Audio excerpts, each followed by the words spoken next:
আজকে আমি একটা আচারের রেসিপি শেয়ার করব,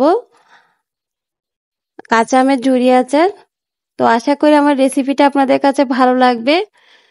দেখতে পাচ্ছেন আচারটা কতটা লোভনীয় হয়েছে, আর খেতেও কিন্তু মাশাআল্লাহ অনেক মজা হয়েছিল। এটা টক মিষ্টি ঝাল, এইভাবেই বানিয়েছিলাম আমি, আর এইভাবেই আমি ঝুরি আচারটা করে থাকি, সেটাই আজকে শেয়ার করব। আশা করি ভালো লাগবে। আসসালামু আলাইকুম everyone, welcome to Ayesha's kitchen CTG. তো আমি এখানে প্রথমে 2 কেজি পরিমাণ আম কুচি করে নিয়েছিলাম। আমটা কিন্তু অনেক টক ছিল, আমি সেই হিসাব করে চিনিটা দিয়েছি। এখানে 1.5 কাপ পরিমাণ চিনি দিয়েছি। আর দিব এখন লবণ, পরিমাণ মতো লবণ। এখানে আমি কিছু বিট লবণও দিব পরিমাণ মতো, দেখতে পাচ্ছেন। আর এখন এখানে আমি 2 চামচ পরিমাণ পাঁচফোড়ন গুঁড়া দিব। এটা আমি তেলে গুঁড়া করে নিয়েছিলাম।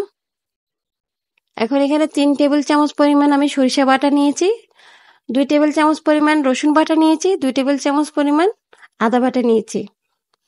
এখন কিছু মশলা নিব। এখানে 1 চামচ গরম মশলা, 1 চামচ জিরা গুঁড়া, 1 চামচ ধনিয়া গুঁড়া, 2টা এলাচ, 2 টুকরা দারচিনি, এখানে 3 টেবিল চামচ মরিচের গুঁড়া দিয়েছি যেহেতু একটু ঝাল হবে, আর 2 চামচ হলুদের গুঁড়া দিয়েছি। এখন এখানে আমি প্রায় 1 কাপ পরিমাণ আমি ভিনেগার দিয়েছিলাম, সিরকা, যাতে আচারটা ভালো থাকে।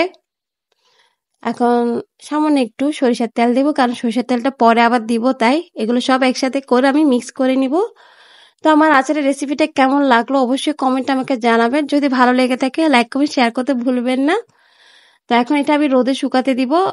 আর এই আচারটা আমি 2 দিন শুকিয়ে নিয়েছিলাম। এটা যখন চিনিটা গলে এটা পুরো পানি হয়ে গেছিল, অনেকগুলো পানি বের হয়ে গেছিল, সব আমি রোদে শুকিয়ে নিয়েছি। এখন এটা আমি তেলে দিয়ে দিব, তাই একটা বলে নিয়ে নিব।